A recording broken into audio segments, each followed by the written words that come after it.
now he goes, as you see, heavily into the boards. Now he turns around and sees Boivin, and he wants to go Boivin. Now Brown comes in. And Brown ties up Domi's left hand.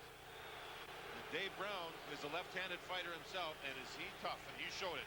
Domi gets 15 minutes, or 7:56 remaining in the second period, so tie is ushered off. Dave Brown is one heavyweight, is he not? He's one of the all-time best. There's no doubt about that. Domi 5 for fighting, 10-minute misconduct. Brown 5 for fighting, and Boivin 2 minutes for boarding at 12:04. So the Rangers are going to come out of this with a power play opportunity. I thought that maybe Domi would get 2 minutes for coming down with a stick on the goaltender. I also thought that perhaps Boivin could get 5 minutes for the boarding hit on Domi.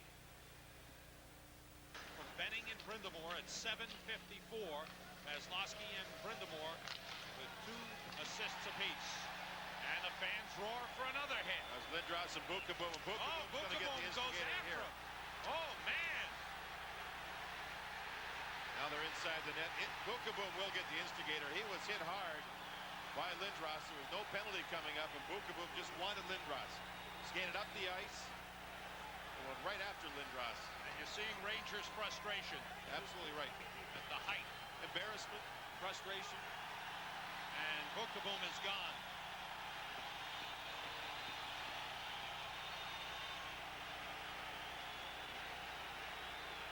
Really not a lot to say. The Rangers having all kinds of problems with their game. In particular, the defensive zone. It just hasn't been there. Now Bukaboom showing the gate, as he will undoubtedly get the instigator penalty. As he went after Lindros with his gloves dropped to start the whole thing.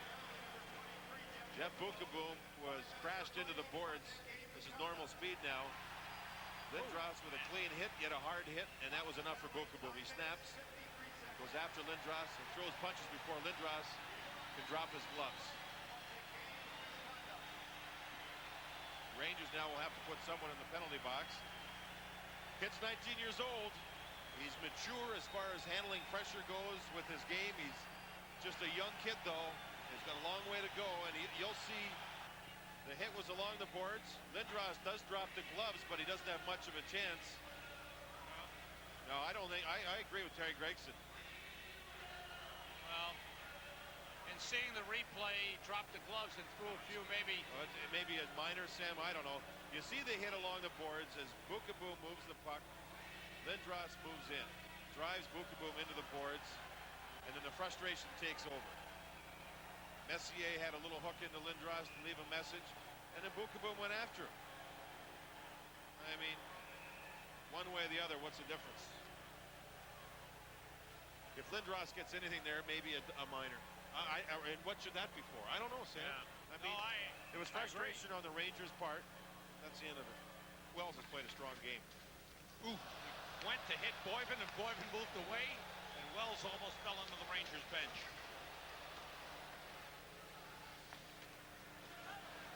Ryan McGill able to clear the zone, took a hit from Phil Bourne. Domi and Brown, round 2. Domi missed with a left and was trapped, as you see, in behind Brown. This is the first time the two players have been opposite one another since the fight earlier in the game. Domi wants a rematch. I think he was embarrassed by the original fight with Dave Brown. Now things settle down. Domi will go with anybody. Yeah. But Brown's one of the best, maybe the best.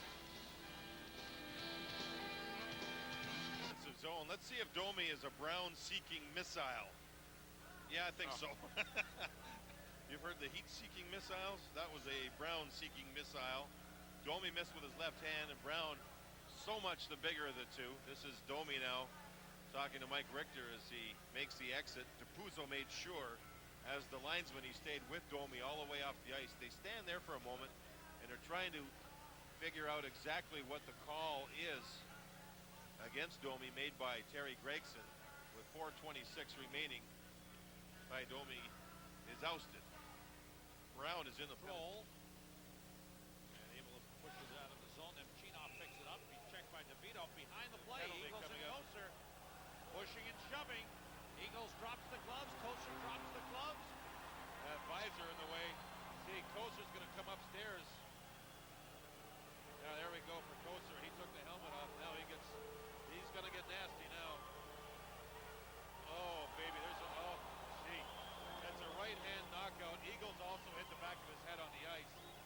went down. Oh, Koser, once he got the helmet off the Kid Eagles, ooh, it was nasty. A solid, hard, heavy right hand knocked Eagles right down. Eagles gets up. Fans applaud knowing that he was going against one of the toughest individuals when it comes to fighting in the game. They had it out, and we'll step out for a moment. Mike Eagles challenged the very tough Joe Koser. Koser here gets the original penalty as he drives Eagles into the boards. Now Koser has some words, and when he rips his helmet off, he finally throws a right hand that really, really drops Eagles. Sam, turn around. Turn around, quick. Because he lands a right hand here. Eagles got back up and then boom, boom, boom. Oh. Can I look now? Yeah, you can look now. Jets up. And the cheers are for Ty Domi, who is out on the ice. Who's he against? And he is opposite. Having some words. Bob Probert. Probert holds up Domi. Domi spins away. Probert wants Domi. Oh, they're going right now. Probert wants Domi here. Here they go. Oh, man. Probert was the instigator on this one. Now Domi gets his hand loose. No, Domi's taking a couple. Probert really throwing the left. Big time. Now Domi comes back. He's starting to throw the left. Probert was throwing the right hand, John. He was, pardon me, the right. Yeah, now the left. I'm sorry. Look at this. Well, it's the heavyweight. Oh, baby. The linesman letting them go and tire themselves out. This could be a long time. Domi wanted to play. Probert said, let's get this thing over with early. And the linesman making sure that they wear themselves right on out. There's a big right. And Probert, the bigger of the two, throws Domi down. I hope they've gotten it out of their system. I think so. Didn't take long. 37 seconds into the game. There's the spectacle. If you had the punch count, may have broken some records.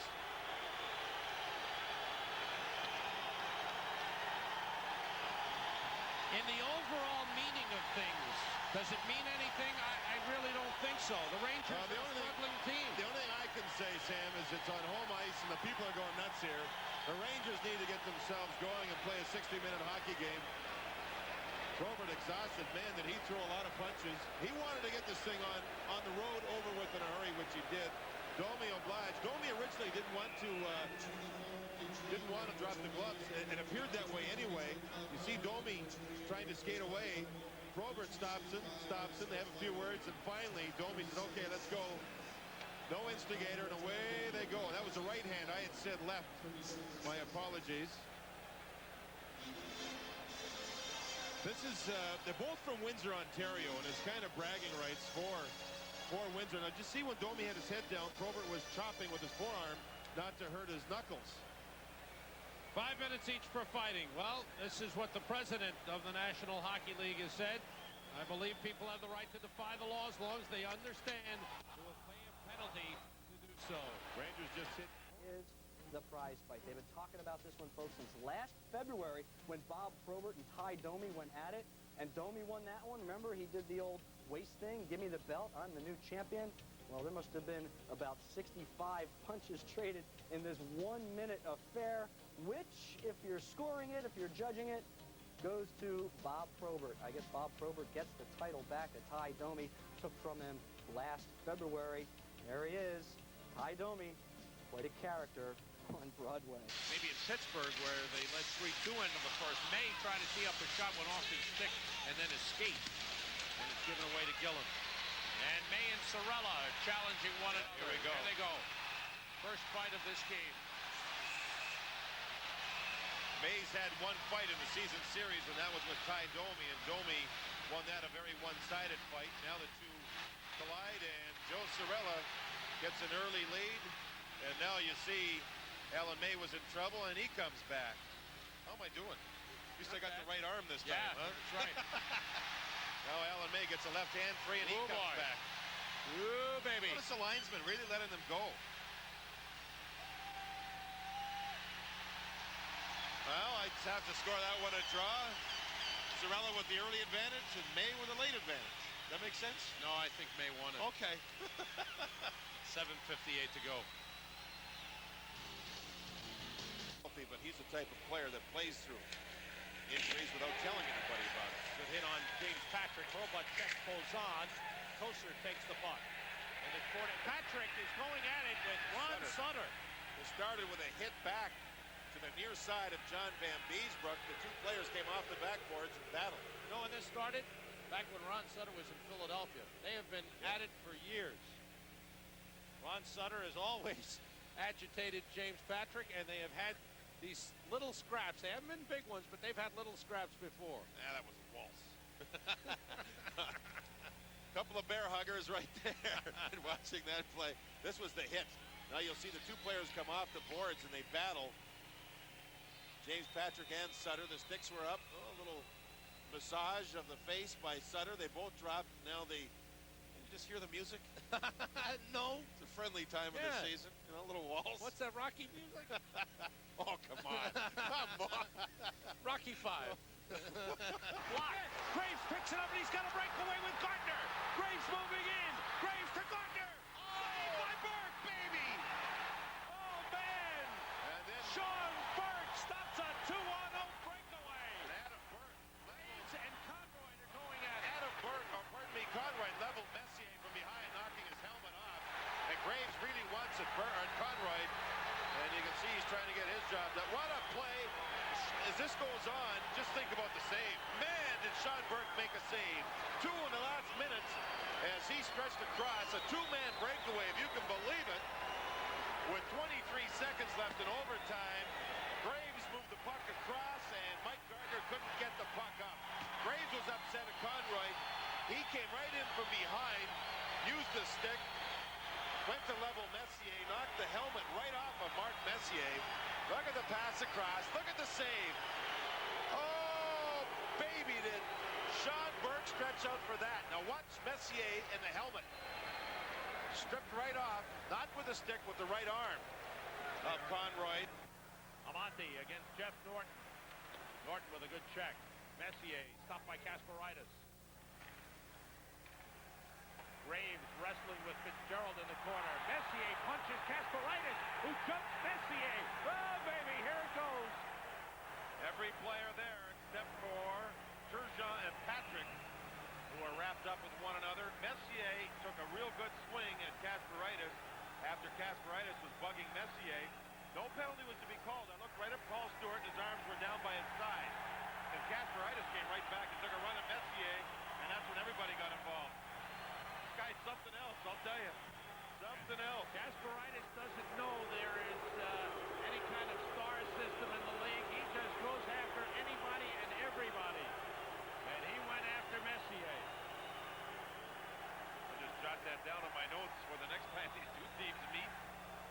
Well, you said right away, Casperitis is the type of player who gets under people's skin. Oh, absolutely. And people tend to retaliate. Yeah. He keeps going at you, going at you, going at you. February 1st is the next time these two teams meet.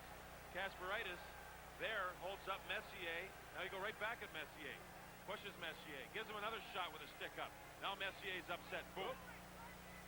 Now Casperitis, who dropped the gloves, went after Messier. The Rangers should, I would think, get a power play out of this. Simply because I looked at Paul Stewart, and he had not had his arm up after Messier had taken the swings at Casperitis. Casperitis should get an instigator there as far as I could see. He dropped the gloves and threw a punch. And the reason I say that, Sam, is because the arm never came up from Paul Stewart when... Deflects in front. Save Van Beesbrook. Pavanka shot as he was going down. And in center ice, Johansson and Koser have been wrestling. Pavanka's pass tipped wide by Bondra. Oh, Pats here. 1 minute remaining. Christensen Hardy fighting now. Washington all over the Rangers like a bad rash here. And somehow Van Beesbrook performs some magic to keep the puck out of the zone. Bondra can't believe it. He had a wide open net and missed. Hardy goes at it with Kristich. They'll get penalties. Rangers couldn't get out of their own zone. And the defense pairing of Hardy along with Bookable, boy, were they pressured. Were they pressured? Watch the action in the Rangers zone. Van Beesbrook stops all kinds of shots. There's a shot that went wide by Cote. Rangers can't work the puck out of the zone. It's kept in by Johansson. And how Bondra misses the play, I'll never know. The Bondra's all over the place in the offensive zone. Rangers just can't get it out. Kept in again as two players battle at center ice. Watch this. Look at Bondra. He missed. He flat out fanned on it. He shanked it, I guess, as you call it, Sam. And now you have Hardy and Kristich going at one another. They battled in the Rangers zone. Hardy and Kristich. Hardy knocks Kristich down there. And Hardy all very long has stayed with his man. Now you're going to see a pretty good headlock. Look at this. Look at the wrestling going on. Grade 3, 57.1 seconds to go. And a Ranger on Sweeney knocking Messier. That was, whoa, baby. Sweeney went back at Messier, knocked him down after Messier had knocked Sweeney down. Watch Graves come over after Sweeney. You knew that was going to happen. And now Graves gets his right hand loose, and the referees, or the linesmen, jump in. This started back in the Rangers zone. Messier whacked a good hit into Sweeney, knocking Sweeney off the puck. Play went up ice. Sweeney hit back at Messier with a stick. Then they turned, they met. Sweeney came up with a stick, knocking Messier back on his back. And some defense, playing a lot of defense lately. He's being checked by Kosar. There we go. Well, Kosar hit Donnelly right in the face twice, and Donnelly doesn't want to go. Kosar's challenging. Now Donnelly goes. But Donnelly made sure he got the advantage as they started. And Kosar using his left hand. Didn't have to throw a punch with his right hand. The Rangers were changing on the fly to get Doug Weight and Olczyk on the ice. Kosar wanted Donnelly. Donnelly said no, and as Kosar turned almost, it appeared to skate away. Donnelly came right back to surprise Kosar. That's why Kosar never got loose on it. You're going to see it here. There's no doubt Kosar was out, and he rubs the face twice of Donnelly. Here's the first one. Right there. There's one little rabbit punch. You're going to see another one there. Now Donnelly will skate away. Kosar almost turned, see? And then Donnelly came right back at him to try and get the jump, which he did. And only one punch, and that was a big left there that knocked Donnelly down with Kosar on his back. When a player does something like that, John, do you think that merits an instigator, that he's trying to instigate a fight? No instigator called here, but sure, it looks like it. Yeah, it does. I mean, we just saw it. We saw Joey Kosar, but you know, Roger Nielsen, knowing he has Kosar as a weapon, saw Zubov get throttled at the end zone. So Roger Nielsen put Kosar out there, and he gives the message out saying, listen, you guys want to run some of our guys? We got some guys that can come back and take care of business. So, I mean, hockey's a tough game, and that's part of it. In front, Brad, President and General Manager Neil Smith will be thinking when he gets the news of this one. Well, he's probably called 3 or 4 times for Sweden. And now Hardy and May. May's a tough character. Hardy tries to get loose. It's out of the penalty box. Mark Hardy gets his right hand loose for one. He is blasting.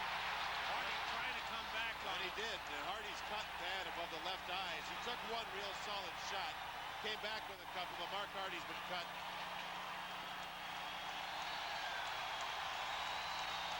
Hardy's heading for the Rangers locker room. May should head for the Buffalo locker room, and I believe he is being sent there by Hogarth. That's it for them. 10:53 to go in the game. 10-3 Buffalo. Get it out in front. Turcotte continues to work, puts it on goal. It's stopped by Barrasso, who lost sight of it. There's now a we have penalty coming up. A battle with Wells and Loney. Oh, yeah. Wells threw the first punch. Loney gets now on top of Wells. They came out of the penalty box. It didn't take long. They didn't cool off in that 2 minutes that they were in. Good point. Temper's still hot. Loney and Wells come out of the penalty box and will go right back in. 16:21 to go, first period. 1-0 Pittsburgh. Power play. Sean McEachran in front of Barrasso, in behind Murphy. Watch Turcotte go down. Kind of a phantom play. McEachran gets a penalty for that just prior to the two players, Wells and Loney, squaring off, and they throw some punches. Wells landed a big punch before getting on the bottom and taking a couple. So the Rangers, with that penalty to McEachran, will have their first power play of the game. Loney boards. Turcotte, Gartner, and Graves on for the Rangers. Slager, Sandlak went down, battling Gartner. Gartner looked like he shoved Sandlak, may have thrown a punch. Now Graves shoves Sandlak, who gets up, and they are throwing punches. They sure are. Graves with a couple of uppercuts to start this thing. Sandlak is so big that when he hits, he hurts, and it upsets players. Sandlak now trying to throw Graves down. See, Graves had no way he was going to get knocked down. Graves is so strong. And he's also very good at throwing right hands. 46 seconds remaining in this first period as Jim Sandlak heads for the locker room. Adam Graves will be escorted to the Rangers locker room. Remember when the shots were 6-6? They're now 13-7 in favor of the Rangers. Power play, of course, helped it well. Maybe didn't. Well, I think the shorthanded goal really Oh, yeah, sparked absolutely. things. You'll see Gartner here get hit by Sandlak with a pretty good hit, but he's so big it hurts. Gartner will react here. Oh, I see Sandlak was holding Gartner's leg. That's what upset Gartner. And then Graves, he takes exception. The two players get up and away they go. Well, Graves looked like he gave Sandlak a little bit of a knee. Sandlak gave him a shot, and then Graves gets an additional 2 minutes here. Well, speaking of rough stuff, Nicker with Reichel and Taylor on for LA. As the Kings have really come on strong after the Rangers had a 3-0 lead. Uh-oh. Reichel and Wells. Reichel with short rights. Jay Wells let go one big right. Reichel, I think, has fought more than anybody in the league this season. This battle has been like the battle of the game. This has been a battle. There, Jay Wells got loose finally and missed with the left.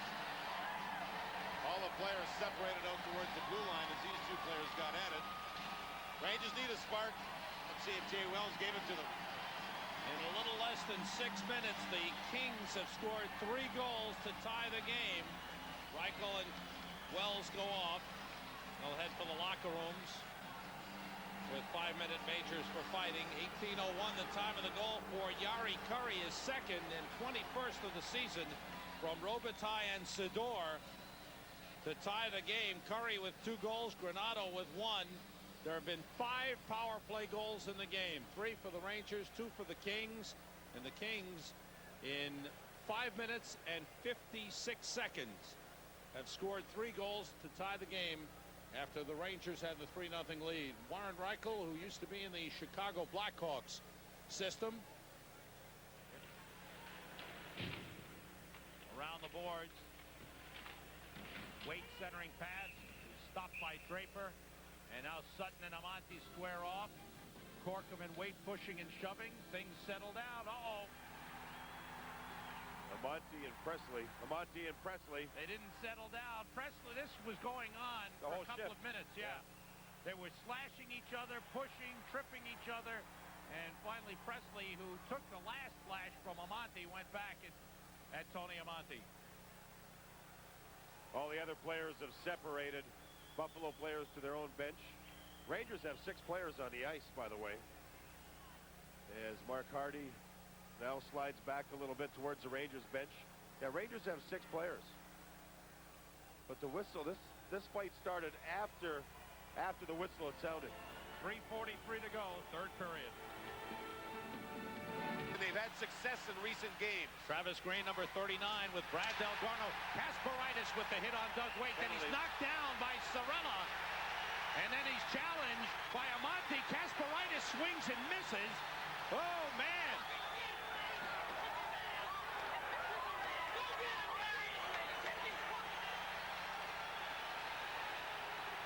Casperitis, who is known as an agitator around the league, he gets under everyone's skin. And Didn't take long for this to explode. he hit Doug Waite. Sorella cross-checked Casperitis and knocked him down, and then Casperitis was challenged by Amonte. Casperitis went right into Waite. He was getting the original penalty. The Rangers retaliated.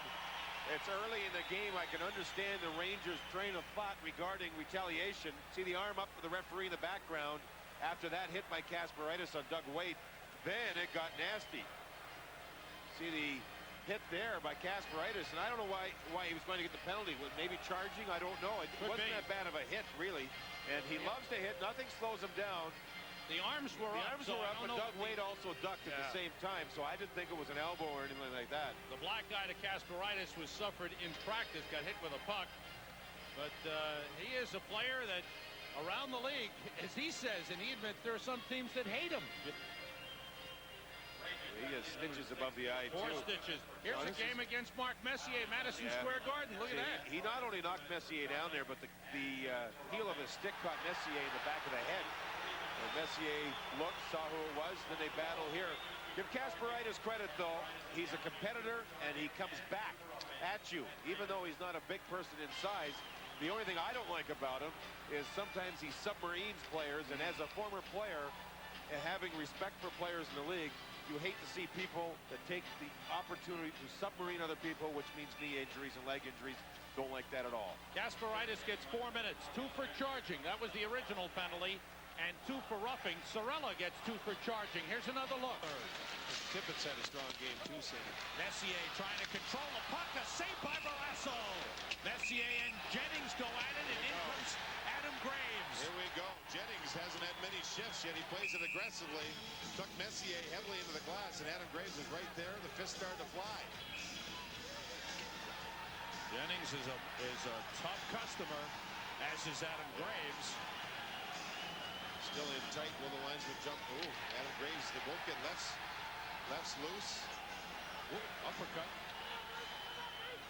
I'm just getting warm for February 18th. You know, we've got boxing at the Paramount, and I've got to get into shape. Go ahead, big boy. No, they're letting him go. Graves throwing his right.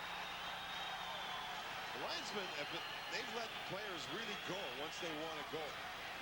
I've seen that, you know, since about the 20-game mark. And here we saw it again. Graves and Jennings will be done for the remainder of regulation time. 3:53 to go in the third. 2-0 Pittsburgh. Ball, which has cost Adam Graves a game misconduct. Let's an watch, instigator and a game misconduct. Watch Jennings move in on Mark Messier, takes him into the boards, goes at Messier, and then Graves come in. I think Graves should be given the instigator. He started the fight, but I also think that Jennings should have had a minor on Messier. A minor for roughing. Secondary high stick or rough, whatever you want to call. Well, so it's a power play for Pittsburgh with 3:53 to go. Graves gets an instigator. 2-minute minor for instigation. 5 minutes for fighting in an automatic game misconduct as the instigator. Do it. Pass to Wolchek. His shot deflected, knocked down by Fitzpatrick. And a whistle for, Hardy was going at Bakota. Patrick steps in on Bakota. Nick Bakota, his first shift, playing very aggressive, and the Rangers go right back at him. Remember, the Rangers do not have Joe Kocur dressed in this game. The first real pushing and shoving match we've seen. The linesman has Bakota. LaChance, 2 men are on LaChance, and Bakota is pulling Kovalov away with linesman Kevin Collins in there. Hardy and LaChance look like they're set to throw punches. Fitzgerald's on top of, I don't know which Ranger, could be Eddie Olczyk, right in front of the Islander bench. And the first player being ushered into the penalty box is Bakota. And that should help calm things down, I would think. Bakota took a run at somebody, and the Rangers reacted. There you see Fitzgerald on top of Eddie Olczyk. Nothing looks like it's going to happen there as Kevin Collins now gets across, finds